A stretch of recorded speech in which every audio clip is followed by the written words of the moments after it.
መሪያቸውን የሚያመልኩ ህዝቦች እንዳትደነግጡ ይወዷቸዋል ለማለት ቃሉ ራሱ ስለሚያንስ ነው። ቤተክርስቲያን ወይም መስጊድ ብሎ ነገር የለም። የአገሪቱ ድንበር በአጥር ብቻ ሳይሆን ዙሪያውን በወታደር የምትጠበቅ አገር። ራት በገበታ ስልጣን በተርታን የሚሉት አባባል በእውኑ የሚተገበርበት የወዳጅ አገር ብዛት የማያኮራት ብቻዋን መቆም የማያስፈራት ቢመክሯት የማትሰማ ቢመቷት የማትደማ የተባለላት ልዩ ሀገር ከሺህ ወዳጅ አንድ ሚሳኤል የምትልም ናት። በእርግጥ እምነቷ አድኗታል። ከ26 ሚሊዮን በላይ ዜጎች አሏት። 120 ሚሊዮን ስኩዌር ኪሎ ሜትር ትሰፋለች። የዓለም ሚዲያ ስቅ እስኪላቸው ድረስ ስሟን በየቀኑ የሚጠሯት ሀገር ነው የምንገኘው፣ ሰሜን ኮሪያ። ለዛሬ መርጠናታልና እንዘክራታለን። ይህ ታሜ ሶሉሽን ነው። በተቻለ መጠን ያልተደገሙ ያልተሰሙ የሰሜን ኮሪያ ታሪኮችን እንደሚከተለው አቀርብላችኋለሁ። ይህንን ዝግጅት ሳዘጋጅላችሁ የተለያዩ መጣጥፎችን በመፈልፈል በከፍተኛ ልፋትና ትጋት ስለሆነ ለዚህ ድካሜ ማበረታቻ የሆነ ዘንድ ላይክ፣ ሼር፣ ሰብስክራይብ በማድረግ ታግዙኝ። ለመንገር አይደለም ለማስታወስ ያክል ነው። ይህችን ሀገር አንዳንዶች የኩራት፣ የጽናት፣ የኃይል፣ ያልበገርነት ምሳሌ ያደርጓታል። በተለይም የምዕራባውያንን እርግጫና ጡጫ የበረታባቸው ሀገራት ይመኩባታል። እውነታቸውን ነው። ውቅያኖስን ተሻግሮ አሜሪካንን የምታስተራራበት ሚሳኤል ስላላት ነው። በእርግጥም ልክ ናቸው።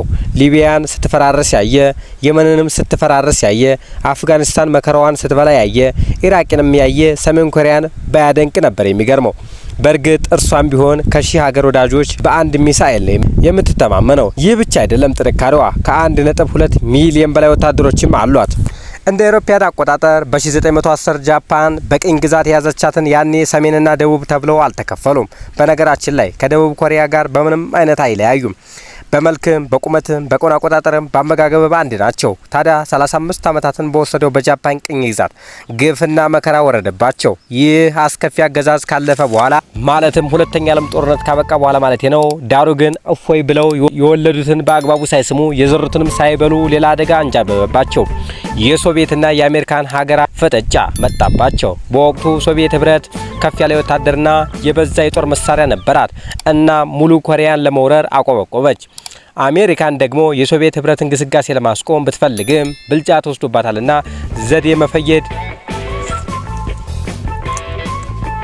ዘዴ መፈየድን መረጠች። እናም ከሰሜን ወደ ደቡብ ግፋ በለው ለምትለው ሶቪየት ህብረት ሀሳቡን አቀረበች። ሶቪየት ህብረትም ብትሆን ተስማማች። ይህም ማለት ሶቪየት ህብረት ሰሜኑን ክፍል፣ አሜሪካ ደግሞ ደቡቡን ክፍል ተካፈሉ ማለት ነው። ይህን ነው እንግዲህ ትልቁ ችግር የሚጀምረው። በሰዓቱ የኮሪያ ዜጎች ስለ ቅኝ ገዣቸው ጃፓን በቦምብ ተደብድባ ስለወጣችላቸው ተደስተው ሳያበቁ ሌላ መከራ መጣባቸው። በእርግጥ የኮሪያ ልሂቃኖች ተሰባስበው ኮሪያን ፒፕልስ ሪፐብሊክ የተባለ ህዝባዊ ምርጫ እንዲካሄድ የሚጠይቅ ዶክመንተሪ አዘጋጅተው ለአሜሪካንና ለሶቪየት ህብረት አስገቡ። የተደገሰላቸውን አላወቁም ነበር። ቢያውቁም እድላችን ሞክር ብለው ሞገቱ። ይህም በሁለቱ አገዛዝ ስር መቆየታችን ለሁለት ይከፍለናል፣ ወደ ሌላ ዙር ጦርነትም ይከተናል አሉ። ነገር ግን ለደቂቃ እንኳን የሚያዳምጣቸው የለም። ይልቁንም በሴራቸው ገፉበት። ይህ የሚሏቸው ጀመር። ሰሜነኞቹን እናንተ የመላዋ ኮሪያ ገዢዎች ናቸው ይሏቸዋል። በአሜሪካ ስር የሚተዳደሩትን ደቡቦች ደግሞ እናንተ የመላዋ ኮሪያ ነገስታት ናቸው ይሏቸዋል። እነርሱም እንደሆኑ ከጊዜ ወደ ጊዜ እያመኑ መጡ። ከቃላት ጦርነት እስከ ደም አፋሳሽ ጦርነት ተካሄደ። ለ3 ዓመት ገደማ መሆኑ ነው። ከዚህ በኋላ በሁለቱም ወገን ከፍተኛ የሆነ ሰብአዊና ቁሳዊ ጉዳት ከደረሰ በኋላ እንደ አውሮፓውያን አቆጣጠር በ1953 ዓመተ ምህረት ሰሜኑን በቀደመው ይዞታው ደቡብንም በበፊቱ ይዞታው እንዲቆዩ የተኩስ አቁም ስምምነት ተስማሙ። የተኩስ አቁም ስምምነት ነው። ታዲያ በቴክኒክ ደረጃ እስካሁን የተባለ ነገር የለም። ለዚህም ይመስላል በተለይ ሰሜን ኮሪያ ለወታደርና የሚሳኤል ክምችት ያበዛች። ሰሜን ኮሪያ የማዕቀብ አይነት ነው ያረፈባት ከጉብኝት ወይም ከቱሪስት በስተቀር። እርሷም ይህንን የውጭ ሀገር ጎብኚዎች በህጋዊ መንገድ ገቢ የምታገኝበት ነውና ተጠቅማበታለች። በግለሰብ ደረጃ የሚመጣን ጉብኝት አትቀበልም። ጉብኝቱ የሚፈጸመው በቡድን ነው። ወደ ሀገሪቱ ከመግባቱ በፊት ከማስጠንቀቂያ ጋር የሚነገሩት ነገር ቢኖር የሃይማኖትና የፖለቲካን ነገር መናገር አይደለም፣ ማሰብ ጀምሩ። ሀገር ገብተው መጎብኘት ሲጀምሩ እንዳይደናገሩ። እዚህም ቢሆን በግሩፕ ነው የሚንቀሳቀሱት። ከአስጎብኚዎቹ ፍቃድ መውጣት አይችሉም። ወደ ጎንም ይሁን ወይንም የራይድ አገልግሎት ማግኘት አይቻልም። የሀገሪቱን ዜጋንም ማነጋገር አይቻልም። የግስ ህግጋትን መተግበር ግዴታ ነው። አንዳንድ እንደገቡም ሆነ በሚንቀሳቀሱበት ወቅት የኪምን አባትና አያት ምስል የያዘ የሐውልት ያገኛሉ። ግር እንዳይሉት አንገቱ ጎንበስ ከጉልበቱም ሸብረክ ብለው ይሰግዳሉ። ይህ ብቻም አይደለም፣ ዓለምን የናቀች ሀገር ናት ቢባል ማጋነን አይሆንም። ለምን ነው ቢሉ የምታወጣቸው ህጎች እጅግ በጣም ጠንካራዎች ናቸው።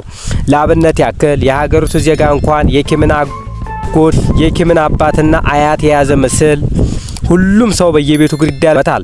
መስቀል ብቻ ሳይሆን ሁል ጊዜ ንጹህ ፎጣ በማዘጋጀት በነጋ በጠባ መወልወል አለበት።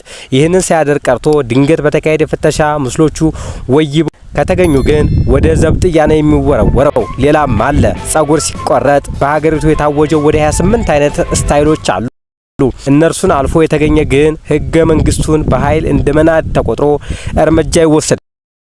ከዚያች ሀገር በአንዲች ምክንያት በየትኛውም አቅጣጫ ከሀገር ለመውጣት መሞከር አይደለም ማሰብ ራሱ ይከብዳል። ምክንያቱ ደግሞ በመግቢያችን ላይ እንደነገርኳችሁ ዙሪያውን ከመታጠሩም በላይ እጅግ በጣም ቅርበት ያለው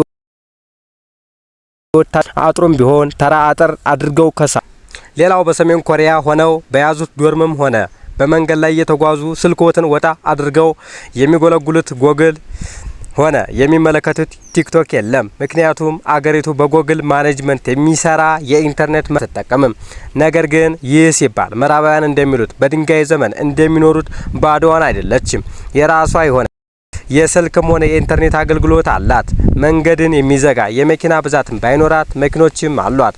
የባቡር መስመር ካላችሁኝ የባቡር መስመሩ የተዘረጋው ለባቡር ብቻ ታስቦ ሳይሆን የኒውክሌር ቦምብ አደጋ ባንጃበበበት ወቅትም ለዜጎቿ መደበቂያ ይሆን ዘንድ አድርጋ በምድር ውስጥ ዘርግተዋለች።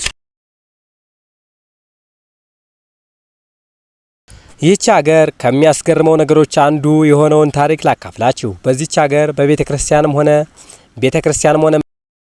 ምስኪን ምን ያመልካሉ እንዳትሉኝ፣ ነገር ግን ከአሁን በፊት ማለትም የቀድሞዎቹ መሪዎቿ የኪም አባትና አያት ከዚህ ዓለም በተለዩበት ወቅት ህዝቡ በአደባባይ በመውጣት መሪር ሀዘን ሲያሰማ ከመክረሙበታል፣ ረግጠውታል፣ ነክተውታል፣ ተቀምጠውበታል፣ መልእክት አስተላልፈውበታል በተባለበት ቦታ ሁሉ በመገኘት ያምልኮ በሚመስል መልኩ ፍቅራቸውን ሲያለቅሱ ሲተሻሹ ይታያሉ።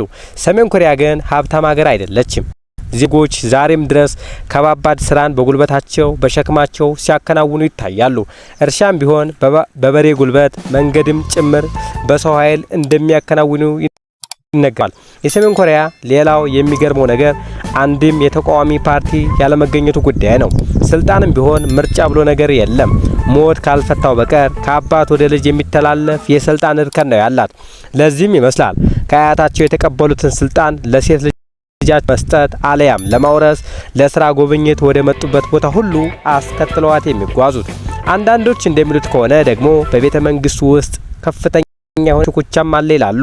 የኪም እህት ስልጣን ለመረከብ ትፈልጋለችም ይላሉ። ኪም ወንድ ልጆቻቸው ገና ህጻናት ስለሆኑባቸው ሴት ልጃቸውን በአልተለመደ መልኩ ወታደራዊ ስፍራን ጭምር የሚወስዷት ለዚህ ነው ይላሉ። እራት በገበታ ስልጣን በተርታ ጉዳይ ነው ይላሉ። ምዕራባውያኑ ሰሜን ኮሪያን ከኒውክሌር ቦምቧ ቀጥለው የሚፈሩት ደግሞ ቢሮ 121 ይባላል። በስሩ 8000 ሀከሮች ወይንም መንታፊዎች አቅፎ ይዟል። ቢሮው በመላው ዓለም ላይ ያሉ የኮምፒውተሮችን በማገት በየአመቱ ለሀገር በቢሊዮን ዶላር የሚገመት ገቢን ያስገኛል። ይህ ቢሮ የሚገኘው በኪም መኖሪያ ቤት አፓርትመንቱ ዙሪያ ሲሆን በቀጥታ የሚዘውሩት እሳቸው ነው ይባላል።